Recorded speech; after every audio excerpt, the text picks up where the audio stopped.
Kakagulat world, grabe ang nangyari sa Wimbledon. Hindi lang basta nanalo si Alexandra Ayala, hindi lang basta umabot sa second week ng Grand Slam. Ang nangyari dito, parang biglang binuksan ng tennis world ang spotlight at nakita nila ang isang bagong superstar mula sa Pilipinas. Oo, natapos ang kanyang dream run kontra Jasmine Paolini sa fourth round. Pero ang mas malaking balita, hindi na siya basta promising player, hindi na siya basta Filipina teen sensation. Ngayon, si Alex ay isa ng pangalan na pinag-uusapan sa mismong puso ng tennis world. Bakit? Dahil bago siya natigil, pinasabog niya ang Wimbledon sa panalo kontra defending champion Iga Swiatek. Sa center court pa, sa pinakamalaking stage pa, at hindi ito't samba.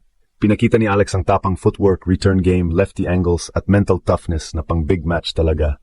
Mas lalong lumakas ang impact dahil hindi lang scoreline ang kumalat. Kumalat ang emosyon, kumalat ang photos, kumalat ang interviews, kumalat ang storya ng isang batang Pinay na nangarap mula Pilipinas hanggang maging Grand Slam second week player.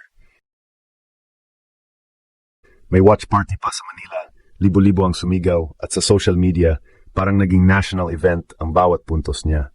Kaya kahit natalo siya kay Paolini, hindi bumaba ang kanyang pangalan. Mas lalo pa itong umangat. Dahil minsan, ang superstar hindi lang nakikilala sa panalo. Nakikilala sa dating, sa laban, sa kwento at sa epekto sa tao. At ngayon, buong tennis world alam na, Alexandra Ayala is no longer coming. She has arrived. Ito na ang klase ng moment na hindi na pwedeng balewalain. Sa Wimbledon, sa lugar kung saan nabubuo ang mga alamat ng tennis, isang Filipina ang biglang humarurot ang kasikatan at pinilit ang buong mundo na tumingin sa kanya. Si Alex, ang dating inaabangan lang ng Pinoy tennis fans, ngayon ay pinag-usapan ng international media, Wimbledon crowd, WTA world, at social media fans mula iba't ibang bansa. At ang pinakamalakas dito, hindi ito nangyari dahil sa hype lang. Nangyari ito dahil may laman, may resulta, may laban, may big-time win. Pinabagsak ni Alex si Iga Swiatek, ang defending champion sa center court.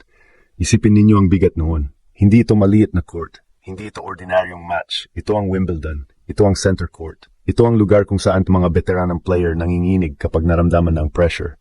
Pero si Alex, imbes na matakot, lumaban. Doon nakita ng mundo ang tunay na dahilan kung bakit biglang lumobo ang kanyang pangalan. Hindi lang siya talented, matapang siya, hindi lang siya mabilis, marunong siyang mag-isip, hindi lang siya may fighting spirit, may tactical maturity siya. Kapag nasa baseline siya, hindi siya basta sumasabay lang. Gumagawa siya ng angles, ginagamit niya ang lefty forehand para buksan ang court. Kapag may chance, hinahabol niya ang bola na parang walang impossible. At kapag pressure point na, hindi siya agad bumibitaw. Ito ang bagay na gustong-gusto ng tennis world. Player na may storya, may puso, pero may tunay na laro. Maraming sikat dahil sa nationality. Maraming viral dahil sa isang moment. Pero si Alex, iba ang dating. Siya ay viral dahil may performance. Viral dahil may breakthrough. Viral dahil may emotional connection. Viral dahil pagkatapos ng panalo, ramdam ng lahat na hindi siya satisfied sa isang upset lang. Gusto pa niya ng mas malaki. Kaya nang matapos ang kanyang run kontra Jasmine Paolini, hindi iyon parang ordinaryong exit. Hindi iyon bagsak. Hindi iyon tapos. Parang naging graduation moment pa nga. Dahil kahit natalo, napakita niya na kaya niyang makipagsabayan sa elite level. Si Paolini ay isang experienced Grand Slam finalist. Isang player na sanay sa pressure at sanay sa deep runs. Pero kinailangan pa rin niyang paghirapan ng laban kontra Alex. Hindi siya binigyan ng madali. Hindi siya pinahinga. Pinilit siya ni Alex sa 3 sets, pinabalik ang laban, at pinakita sa buong Wimbledon na may bagong pangalan na dapat seryosohin. At dito nagiging mas malaki ang storya. Hindi lang ito tungkol sa isang Filipina na umabot sa fourth round. Ito ay tungkol sa isang bansa na biglang nagkaroon ng bagong global sports figure. Sa Pilipinas, libu-libong fans ang nagtipon para manood. Sa social media, bawat clip, bawat photo, bawat quote ni Alex, pinipick up ng fans. Yung isang stretch photo niya sa grass court, halos naging simbolo ng buong run niya. Katawan halos nakalipad, kamay umaabot, mata nakatutok. Parang ayaw niyang hayaang mawala ang kahit isang bola. Yan ang dahilan kung bakit ang title natin ay hindi sobra. Buong tennis world may bagong superstar. Dahil ang superstardom sa tennis, hindi lang rankings, hindi lang trophies. Kasama dyan ang crowd connection. Kasama dyan ang identity. Kasama dyan ang ability na gawing event ang bawat match mo. At sa Wimbledon, nagawa yon ni Alex. Ngayon, ibang level na ang expectation. Every Grand Slam, may maghahanap na sa pangalan niya. Every draw, may magtatanong, sino makakalaban ni Alex? Every big player, alam na hindi pwedeng i-underestimate ang Pinay left-hander. Dahil kapag binigyan mo siya ng chance, kaya niyang gawing headline ang isang match. Hindi ito katapusan ng fairy tale. Ito ang simula ng era. Alex just announced herself to the world at mukhang hindi na siya alis sa spotlight.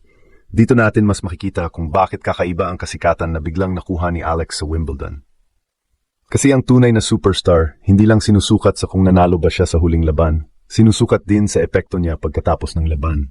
At kahit natapos ang kanyang historic run kontra Jasmine Paolini, hindi nawala ang ingay, hindi nawala ang pangalan, hindi nawala ang spotlight. Sa totoo lang, mas lalo pang lumaki ang respeto sa kanya.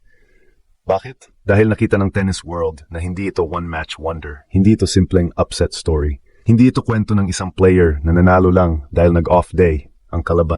Ang pinakita ni Alex sa Wimbledon ay buong package, tapang, shot-making, fighting spirit, personality, at connection sa crowd.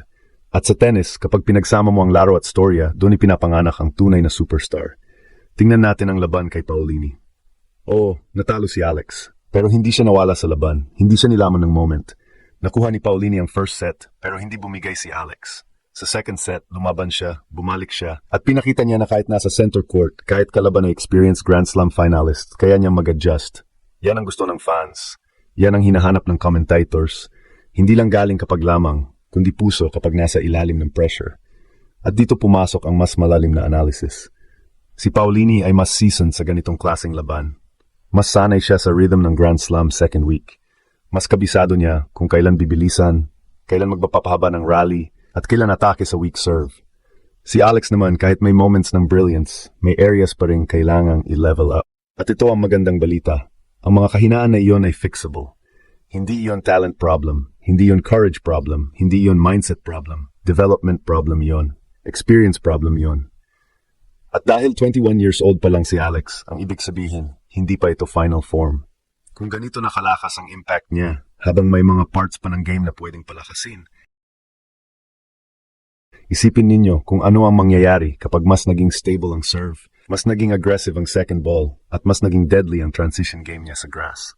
Dito nakakatakot ang future ni Alex. Dahil may natural weapon na siya, lefty angles. Kapag na-open niya ang court gamit ang wide serve or cross-court forehand, napipilitang gumalaw ang kalaban. Kapag naipit ang opponent sa isang side, doon siya nakakahanap ng space. Kapag nasa rally siya, hindi siya basta nagtatapon ng bola. May purpose, may direction, may intention. Hindi pa perfect, pero makikita mong may tennis IQ. At higit sa lahat, may crowd magnetism siya. Ibang usapan iyon. Maraming player ang magaling, pero hindi lahat nakakakuha ng emosyon ng tao. Si Alex kapag lumalaban, ramdam mo na may dala siyang bansa. Kapag sumisigaw ang Filipino fans sa stands, parang nagiging home court ang kahit anong court sa mundo. Wimbledon man yan, Queens man yan, Berlin man yan, kung may Pinoy sa paligid, nagiging mas malakas ang presence niya.